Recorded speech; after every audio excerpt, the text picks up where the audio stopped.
মজুসিরা সংখ্যায় বেশি আর মুসলমানরা অনেক কম। তাই মজুসিরা আত্মপ্রবঞ্চনায় লিপ্ত ছিল যে তারা মুসলমানদেরকে মেরে পিষে তাড়িয়ে দেবে। কিন্তু মুসলমানরা যখন প্রবল উৎসাহের সঙ্গে যুদ্ধের আগুনে ঝাঁপিয়ে পড়ল এবং পরম সাহসিকতা, দৃঢ়তা ও বীরত্বের সঙ্গে লড়াই শুরু করলো, তখন তারা টের পেল যে তাদের ধারণা সঠিক ছিল না। মুসলমানরা মজুসিদের প্রায় সবগুলো সারি ভেঙে দিয়েছে। তারা প্রতিপক্ষের যোদ্ধাদের হতাহত করে করে সারিগুলোকে ছিন্ন ভিন্ন করে সম্মুখে অগ্রসর হতে লাগলো। মজুসিদের সারিগুলো অনেক দূর পর্যন্ত ছড়িয়েছিল। তাদের সারিগুলো যতদূর পর্যন্ত বিস্তৃত ছিল ততদূর পর্যন্ত লড়াই চলছে। উভয় পক্ষের তরবারির ঝনঝন শব্দে রণাঙ্গন ভয়ে যেন কাঁপছে। ঘোরতর যুদ্ধ চলছে। মজুসিরা গলা ফাটিয়ে চিৎকার করছে। একদল মজুসি পাঁচিলের উপর দাঁড়িয়ে চিৎকার করে করে তাদের যোদ্ধাদেরকে উৎসাহিত করছে। হাজার হাজার ঘোড়ার রোষারবে পরিবেশ ভারী হয়ে উঠেছে। সব মিলে রণাঙ্গনে রোজ কিয়ামতের বিভীষিকা বিরাজ করছে। মুসলমানদের মুখে কোনো সাড়া নেই। তারা তাদের সবটুকু শক্তি যুদ্ধে ব্যয় করছে এবং দাঁতে দাঁত পিষে পূর্ণ জোশ ও ক্ষোভের সঙ্গে জোরদার আক্রমণ করে করে মজুসিদের হত্যা করছে। মুসলমানদের তরবারের কোপে মজুসিদের মাথাগুলো দেহ থেকে এমনভাবে ছিঁড়ে পড়ছে যেন লাঠির খোঁচার বৃত্তচ্যুত হয়ে গাছ থেকে টুপটুপ করে পাকা আম মাটিতে পড়ছে। তবে এমন নয় যে শুধু মজুসিরাই নিহত হচ্ছে, তারাও কিছু কিছু মুসলমানকে শহীদ করছে। তবে যেহেতু মুসলমান কঠিন প্রাণ মানুষ এবং রণবিদ্যায় পারদর্শী, তাই ঢাল তরবারি দ্বারা দুশমনের আক্রমণ প্রতিহত করে ফেলছে। দু চারজন যারা আঘাতপ্রাপ্ত হচ্ছে তারা শহীদ হয়ে যাচ্ছে। যুদ্ধ এত ঘোরতর রূপ লাভ করেছে যে একটি মাথা দেহছিন্ন হয়ে অনেকগুলো কর্তিত মাথার উপর গিয়ে পড়ছে।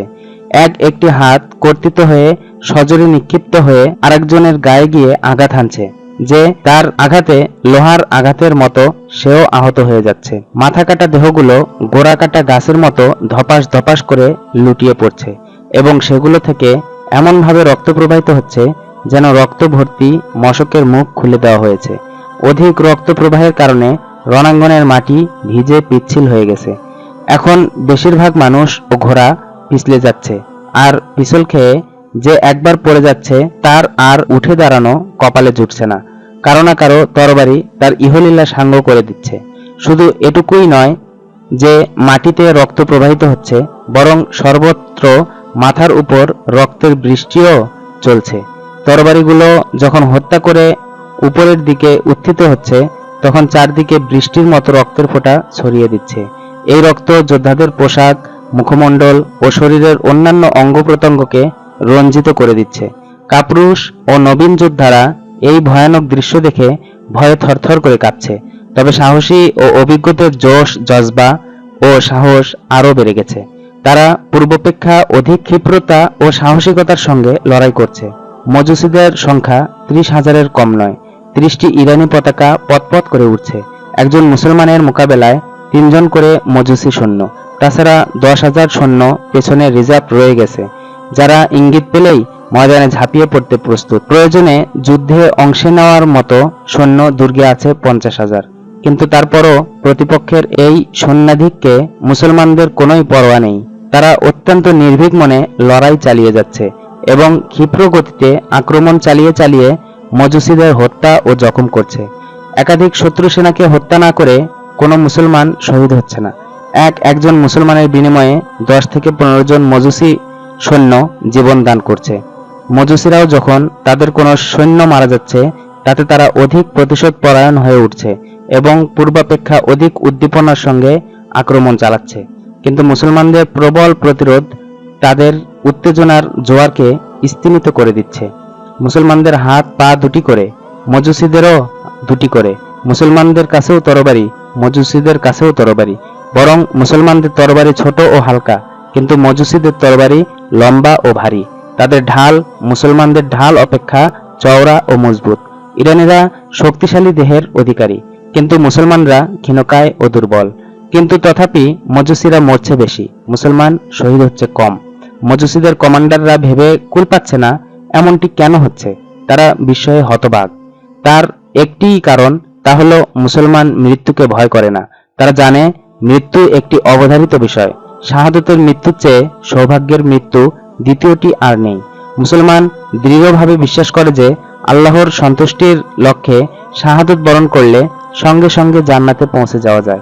আর জান্নাত এমন একটি আবাস যেখানে কোনো দুঃখ, কষ্ট বা পেরেশানি নেই। সেটি শুধুই শান্তি আর শান্তির জায়গা।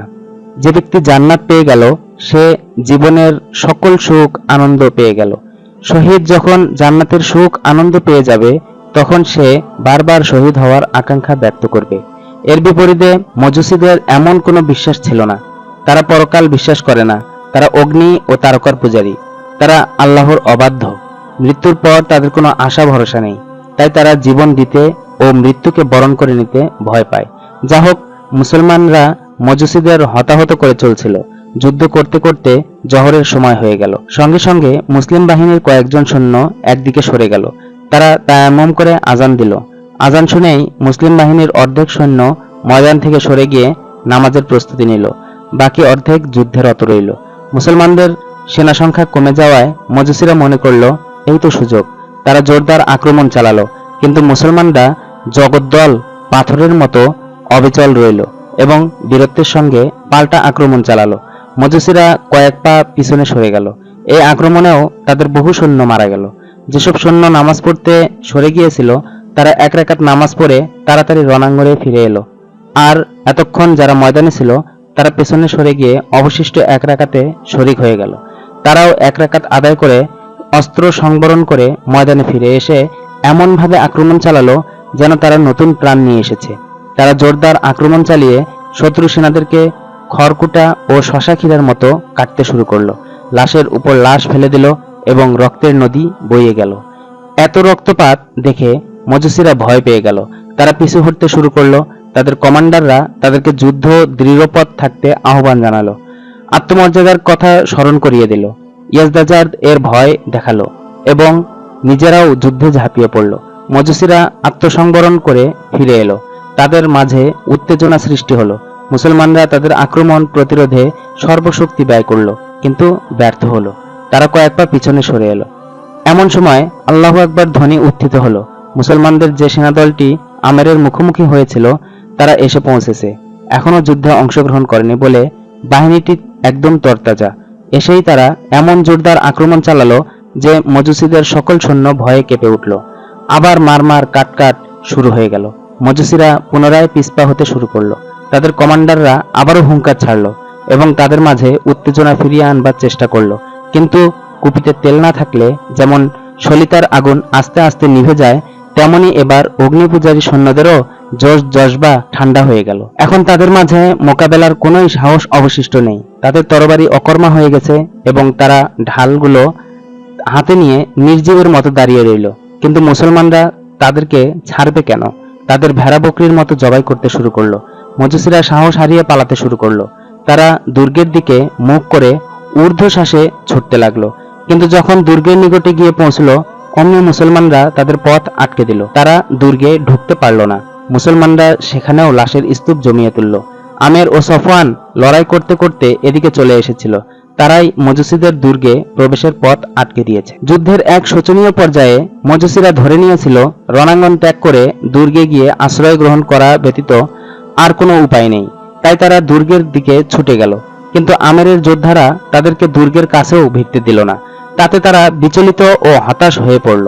তাদের কমান্ডাররা যখন দেখল যে মুসলমানরা তাদের ও দুর্গের মাঝে প্রতিবন্ধকতা তৈরি করে ফেলেছে, তখন তারা ভয়ে কেঁপে উঠল। কমান্ডাররা চোখ তুলে তাকালো, দেখল অল্প কজন মুসলমান এই প্রতিরোধটা গড়ে তুলেছে। তখন তারা হাঁক দিয়ে বলল, বীর সৈনিকগণ, ভয়ের কোনো কারণ নেই। ওরা অল্প কজন শত্রু সেনা মাত্র। ওরা ঘটনাক্রমে এদিকে এসে পড়েছে। ওদেরকে হত্যা করে তোমরা পথ তৈরি করে নাও। মজুসীরা ভালোভাবেই জানতো যে জীবনে রক্ষা পেতে হলে দুর্গে ঢুকে পড়া ছাড়া কোনো উপায় নেই। তাই তারা তীব্র বেগে আমেরের সঙ্গীদের উপর আক্রমণ চালালো। মুসলমানরাও শক্ত পায়ে দাঁড়িয়ে গেল এবং দৃঢ়তার সঙ্গে যুদ্ধ করতে শুরু করলো। লড়াই ঘোরতর রূপ ধারণ করলো। প্রবল বেগে তরবারি পরিচালিত হতে লাগলো। লাশ পড়তে লাগলো, রক্তের বৃষ্টি ঝরতে লাগলো এবং ডাক চিৎকারে কানের পর্দা ফেটে যেতে শুরু করলো। আমেরের হাতে ইসলামী পতাকা ছিল। তিনি পতাকাটি উঁচিয়ে ধরেই আক্রমণ করছেন এবং প্রতিটি আক্রমণে কমপক্ষে একজন করে মজুসীকে হত্যা করছেন। সফওয়ান ও আরো কয়েকজন মুসলমান তার সঙ্গে ছিল।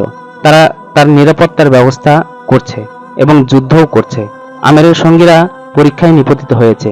চতুর্দিক থেকে মজুসিরা তাদের উপর ঝাঁপিয়ে পড়েছে এবং তাদের উপর তরবারির বৃষ্টি বর্ষণ করছে। শানিত তরবারিগুলো তাদের উপর আঘাত হানছে এবং তারা দৃঢ়তার সঙ্গে আঘাত প্রতিহত করছে। অতিশয় ঘোরতর যুদ্ধ চলছে। আহনাফ ইবনে কায়েস রাদিয়াল্লাহু তাআলা আনহু দূর থেকে আমেরের পতাকা দেখে ফেলেছেন। তিনি বিস্মিত হলেন যে ওদিকে মুসলমান গেল কোথা থেকে। তিনি তার সঙ্গীদের বললেন, ইসলামের বীর সৈনিকগণ, কিছু মুসলিম সৈনিক দুর্গের সম্মুখে মজুসীদের সঙ্গে যুদ্ধ করছে। আমি বুঝতে পারছি না ওরা ওখানে গেল কিভাবে। তোমরা ছুটে যাও এবং ওদের সাহায্য করো। একদল মুসলিম সৈনিক ওদিকে ছুটে গেল, কিন্তু বিপুল সংখ্যক মজুসী সৈন্য তাদের ও আমেরের মাঝে প্রতিবন্ধক হয়ে দাঁড়ালো। মুসলমানরা তাদের উপর আক্রমণ করে বসলো এবং তীব্র আক্রমণে তাদের মেরে কেটে হটিয়ে সামনের দিকে এগোতে শুরু করলো। মজুসী বাহিনী তাদেরও উপর ঝাঁপিয়ে পড়ল। তাতে পুনরায় রক্তক্ষয়ী যুদ্ধ শুরু হয়ে গেল। তারপর মানুষ নিহত হতে, লাশ পড়তে ও রক্ত ঝরতে শুরু করলো। হট্টগোল আরো বেড়ে গেল। মুসলমানরা মজুসীদের সারিগুলো চিরে ভেদ করে তাদের সঙ্গীদের কাছে পৌঁছে যেতে চেষ্টা করছে, কিন্তু মজুসীরা পায়ে পায়ে তাদেরকে প্রতিহত করছে। আহনাফ ইবনে কায়েস রাদিয়াল্লাহু তাআলা আনহু অস্থির ও বিচলিত মনে দাঁড়িয়েছিলেন। তিনি আমেরের সঙ্গীদের পরিণাম চিন্তায় ব্যাকুল। একসময় তিনি সশব্দে বলে উঠলেন, তোর জন্য আমার আক্ষেপ হয় ওহে ইবনে কায়েস। তোর মুসলমান ভাইয়েরা শত্রুর হাতে অবরুদ্ধ, আর তুই কিনা দাঁড়িয়ে দাঁড়িয়ে তামাশা দেখছিস। কি উত্তর দিবি তুই কাল হাসরে আল্লাহর সমীপে? তিনি এগিয়ে চললেন। তার নিজস্ব ইউনিটটি তার পেছনে প্রস্তুত দণ্ডায়মান ছিল। তারাও তার পেছনে পেছনে এগিয়ে চলল। মজুসীদের নিকটে পৌঁছে তারা এমন তীব্রতার সঙ্গে আক্রমণ চালালো যে সামনের দিককার সৈন্যদেরকে ঠেলে পেছনের সৈন্যদের উপর ফেলে দিল। তারপর নিজেদের রক্তপিপাসু তরবারিগুলো দ্বারা অগণিত মজুসীকে হত্যা করে তাদের সারিগুলো চিরে ভেদ করে দ্রুত গতিতে এগোতে শুরু করলো।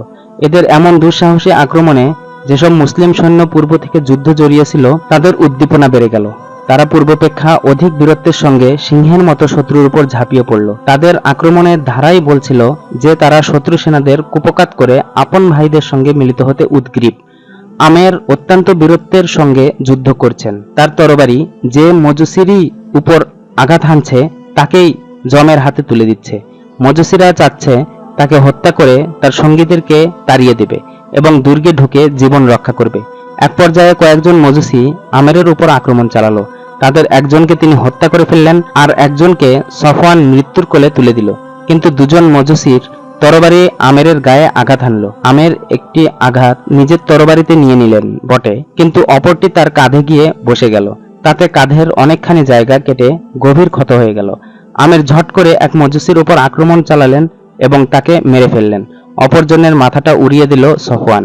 কিন্তু আমেরের জখম থেকে খুনের ফোয়ারা ফুটতে শুরু করলো। তিনি সফওয়ানকে বললেন, বৎস, পতাকাটি হাতে নাও। আমি জখমের কষ্ট অনুভব করছি। আল্লাহ আমাকে শাহাদতের নিয়ামত দান করতে পারেন। সফওয়ান ঝটপট পতাকাটি হাতে নিয়ে নিল এবং ক্ষিপ্ত মনে ও ক্ষিপ্র গতিতে আক্রমণ করে কয়েকজন মজুসিকে হত্যা করে ফেলল আর অবশিষ্টদেরকে তাড়িয়ে দিল। সে এক মুসলমানকে বলল, ভাই, কমান্ডারের ক্ষতস্থানে পট্টি বেঁধে দাও, আমি মজুসিদের প্রতিহত করি। মুসলমান সৈনিক নিজের মাথার পাগড়িটি ছিঁড়ে তাড়াতাড়ি করে আমেরের জখমের পট্টি বেঁধে দিল। সফওয়ান মজুসিদের প্রতিহত করতে ও লড়তে থাকলো। একজন মজুসিকেও আর সে কাছে ভিড়তে দিল না। কমান্ডার আমের আহত হওয়ায় সফওয়ান পূর্বাপেক্ষা বেশি ক্ষিপ্ত ও ক্ষিপ্র হয়ে উঠল। নিজের নিরাপত্তার চিন্তা বাদ দিয়ে সে অত্যন্ত বীরত্ব ও সাহসিকতার সঙ্গে আক্রমণ করছে। সফওয়ান এখন বেপরোয়া লড়াকু। প্রতিটি আক্রমণে এক দুজন শত্রু সেনাকে হত বা আহত করছে। তার দুঃসাহসী আক্রমণের ফলে যেই তার নাগালে আসছে সেই প্রাণ হারাচ্ছে। একবার সে একদল শত্রু সেনার উপর আক্রমণ চালালো। বিক্রমী আক্রমণ চালিয়ে মজুসি সৈনিকদের হত্যা করতে লাগলো, কিন্তু এক সুযোগে দুজন মজুসি তার উপর আক্রমণ করে বসলো। এই আক্রমণ সম্পর্কে উদাসীন ছিল সে। ঘটনাক্রমে তার এক সঙ্গী বিষয়টি দেখে ফেলল। সে ছুটে এসে একজনের উপরে আক্রমণ চালিয়ে তার মাথাটা উড়িয়ে দিল। অপরজনকে সফওয়ান ঠিকানা লাগিয়ে দিল। সফওয়ানের সঙ্গী বলল, সাবধানতা অবলম্বন করো যুবক, এই মুহূর্তে তুমি বাহিনীর কমান্ডার। তুমিও যদি আক্রান্ত হও, আহত বা নিহত হও, তাহলে বাহিনী সংকটে পড়ে যাবে। আমরা প্রশ্নের সম্মুখীন হব। আমিরুল মুমিনিন হযরত ওমর রাদিয়াল্লাহু তাআলা আনহু এর কাছে আমাদের কোনো জবাব থাকবে না। এবার সফওয়ান আত্মসংবরণ করে হামলা শুরু করলো, কিন্তু তারপরও মাঝে মধ্যে উদাসীন হয়ে যাচ্ছে এবং হঠাৎ সম্মুখে এগিয়ে গিয়ে আক্রমণ করে শত্রু সেনাদের হতাহত করছে। সফওয়ান প্রবল উদ্দীপনার বশবর্তী হয়ে আমেরের কথা ভুলে গিয়েছিল। এবার হঠাৎ তার কথা মনে পড়ল, তাই লড়াই করতে করতে তার কাছে পৌঁছে গেল। দুজন মুসলমান তাকে নিরাপত্তা দিচ্ছে, তারা কোনো মাজুসিকে কাছে ঘেঁষতে দিচ্ছে না। আমের দুর্বল হয়ে পড়েছেন, ঘোড়ার পিঠে বসে থাকা তার পক্ষে কঠিন হয়ে পড়েছে। সফওয়ান আলতোভাবে তাকে ঘোড়া থেকে নামালো এবং তার চারপাশে দুজন মুসলমানের পাহারা লাগিয়ে দিল।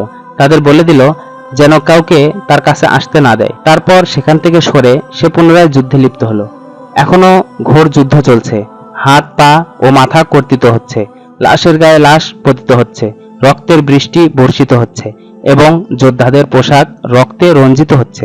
মজুসিরা আমেরের সঙ্গীদেরকে হত্যা করে দুর্গে প্রবেশ করার চেষ্টা করছিল, আর মুসলমানরা মজুসিদের হটিয়ে তাদের ভাইদের কাছে পৌঁছানোর চেষ্টায় রত ছিল। তাই উভয় পক্ষে মরণপণ যুদ্ধ চলছে। এক পক্ষ অপর পক্ষকে সরাতে ও কুপকাত করতে সর্বশক্তি ব্যয় করছে। অবশেষে মুসলমানদের চাপ প্রবল হয়ে উঠল। তাদের দুঃসাহসী আক্রমণ মজুসিদের পা উপড়ে দিল, ফলে যেদিকে পথ দেখল মুখ তুলে পালাতে শুরু করলো। একটি দল দুর্গের দিকে ছুটে গেল। হেরাতের ফটক খোলা ছিল, তারা দুর্গে প্রবেশ করতে উদ্যত হলো। পাঁচিলের উপর যেসব মজুসি ছিল তারা চিৎকার করে করে তাদেরকে দুর্গে প্রবেশের আহ্বান জানাতে লাগলো। আহনাফ ইবনে কায়েস রাদিয়াল্লাহু তাআলা আনহু এর কয়েকটি ইউনিট আমেরের সঙ্গীদের সঙ্গে মিশে গিয়েছিল।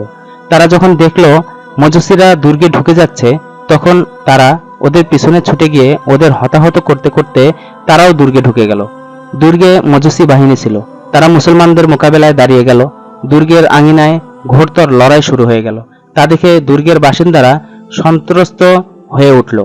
তারা এমন বিকট শব্দে ডাক চিৎকার শুরু করে দিল যে তাতে শুধু দুর্গই কেঁপে উঠল না, দুর্গের বাইরের লোকেরাও বুঝে ফেলল দুর্গের ভেতরে কিছু একটা হচ্ছে। দুর্গে এখনো মজুসিদের পালায়ন অব্যাহত রয়েছে। মুসলমানরা তাদেরকে ধাওয়া করে করে হত্যা করছে। আহনাফ রাদিয়াল্লাহু তাআলা আনহু আমরের কাছে দাঁড়িয়ে আছেন। আমেরের প্রহরীরা তাকে জানালো সফওয়ান বাহিনী নিয়ে দুর্গে ঢুকে পড়েছে। সঙ্গে সঙ্গে আহনাফ রাদিয়াল্লাহু তাআলা আনহু তার বাহিনীটি নিয়ে ছুটে গেলেন এবং দুর্গের ভেতর ঢুকে পড়লেন। ওখানে যুদ্ধ চলছিল। আহনাফ ও তার সঙ্গীরা এমন তীব্র আক্রমণ চালালেন যে মজুসিরা দিক দিশা হারিয়ে ফেলল। বহু খুরাসানি মারা গেল। এবার মজুসিরা ভয়ে ততস্থ হয়ে উঠল। এখন না তাদের দুর্গের ভেতরে আশ্রয় আছে, না দুর্গের বাইরে। মুসলমানদের রক্তপিপাসু তরবারিগুলো তাদের রক্তপানের জন্য সবখানেই উপস্থিত। সংখ্যার অধিক্য তাদের কোনোই কাজে এলো না। এখন তারা যেদিকে তাকাচ্ছে মৃত্যু ছাড়া আর কোনো কিছু দেখতে পাচ্ছে না। তাদের আর এখন আত্মসমর্পণ ছাড়া কোনো পথ খোলা নেই। মজুসিরা অস্ত্র ফেলে দিল এবং নিরাপত্তা নিরাপত্তা বলে চিৎকার জুড়ে দিল। মুসলমানরা রক্তপাত বন্ধ করে তাদের গ্রেফতার করতে শুরু করলো। ভীষণ রক্তক্ষয়ী যুদ্ধের পর হেরাতের উপর মুসলমানদের দখল প্রতিষ্ঠিত হয়ে গেল। দুর্গের মজুসিরা যার পর নাই চিন্তিত ও বিষণ্ণ হয়ে পড়ল। বিশেষ করে মহিলারা বেশি চিন্তিত হয়ে উঠল, কারণ তারা তাদের নেতৃস্থানীয়দের মুখ থেকে শুনেছে মুসলমান যে নগরী বা দুর্গ জয় করে নেয় তারা সেখানকার পুরুষদেরকে হত্যা করে ফেলে আর নারীদেরকে দাসী বানায়। কিন্তু তারা জানতো না যে এই তথ্য সঠিক নয়। এ শুধুই অপপ্রচার ও মিথ্যা প্রোপাগান্ডা। ইসলাম ও মুসলিম জাতির মর্যাদা বিনষ্টের জন্য এই আধুনিক যুগে যেমন অপপ্রচার চালানো হচ্ছে, তেমনি প্রাচীন যুগেও এমনটি করা হতো। ইরানীদের মজুসিরাও সেই একই পন্থা অবলম্বন করেছিল। তাদের নেতারা তাদেরকে বোঝানোর চেষ্টা করেছে মুসলমান একটি জঙ্গলি জাতি আর ইসলাম একটি অচল ধর্ম। অথচ বাস্তবতা ছিল পুরোপুরি তার বিপরীত। কোন রাজ্য জয় করার পর মুসলমান গণহত্যা চালিয়ে সেখানকার পুরুষদেরকে হত্যা করেছে, ইতিহাসে এমন কোনো প্রমাণ নেই। বরং তাদের রীতি ছিল পরাজিত জাতির যারা জিজিয়া দিতে সম্মত হতো তাদেরকে আপন বস্তুভিটায় যথারীতি বহাল রাখত, আর যারা জিজিয়া আদায়পূর্বক মুসলমানদের বশ্যতা মেনে নিতে অস্বীকৃতি জানাতো তাদেরকে দেশান্তর করে দিত। মহিলাদের যারা যুদ্ধে অংশগ্রহণ করেনি তাদের থেকে পণ আদায় করে মুক্ত করে দিত, আর যারা যুদ্ধে অংশগ্রহণ করেছে তাদেরকে দাসী বানানো হতো। কিন্তু এমন ঘটনা কখনো ঘটেনি যে মুসলমান পরাজিত জাতির মহিলাদের সম্ভ্রমহানি করেছে। তারা আল্লাহকে ভয় করত এবং এই কাজটিকে ঘৃণ্যতম পাপ মনে করত। তারা পরিপূর্ণরূপে ইসলামের বিধান মেনে চলত। আইনের পরিভাষায় এ জাতীয় অপরাধকে যুদ্ধাপরাধ বলা হয়। ইসলামের আইনে যুদ্ধাপরাধ অত্যন্ত ঘৃণ্য অপরাধ। ইসলাম মুসলমানদেরকে এই অপরাধের কাছে ঘেঁষবারও অনুমতি দেয় না। যুদ্ধাপরাধ যে সে যুগেও করেছে অমুসলিমরা, আজও করছে তথাকথিত সভ্য অমুসলিম জাতিগোষ্ঠী। ইসলামের অনুসারী মুসলমান এই অপরাধ থেকে সম্পূর্ণরূপে পবিত্র। মুসলমানরা ইরানি মহিলাদেরকে অভয় দিল, সান্ত্বনা দিল, কিন্তু হেরাতের কম মানুষই আরবি জানত। বিশেষ করে মহিলারা মোটেও জানত না। তাদেরকে উদ্দেশ্য করে মুসলমানরা কি বলল তা তারা বুঝল না, তবে তারা মুসলমানদের আচরণ বুঝে নিল। তারা তাদের সঙ্গে কঠোর বা মানবতা বিরোধী আচরণ করতে চাচ্ছে না, কিন্তু তাতেও তাদের ভয় দূর হলো না। আহনাফ ইবনে কায়েস রাদিয়াল্লাহু তাআলা আনহু শুনেছেন তাদের একটি সহযোগী ইউনিট এসেছে এবং সেই ইউনিটের কমান্ডার আমের যুদ্ধে আহত হয়েছেন। তিনি সর্বাগ্রে তাকে দেখতে রওনা হলেন।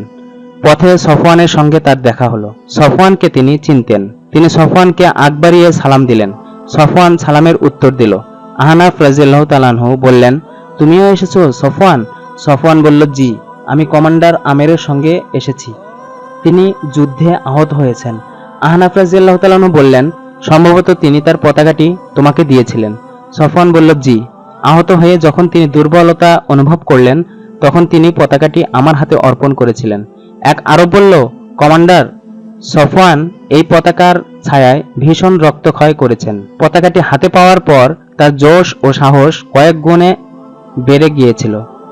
ইনি শত্রু সেনাদের লাশের স্তূপ জমিয়ে তুলেছেন। আহনাফ রাদিয়াল্লাহু তাআলা আনহু বললেন, দেখতে হবে না ছেলেটা কার? আজরা গোত্রের উসাইদ এর পুত্র এ। তিনিও বীর ছিলেন, এও বীর হয়েছে। আচ্ছা চলো তোমাদের কমান্ডারকে দেখে আসি। আমের এখনো দুর্গের বাইরে মাটিতে পড়ে আছেন।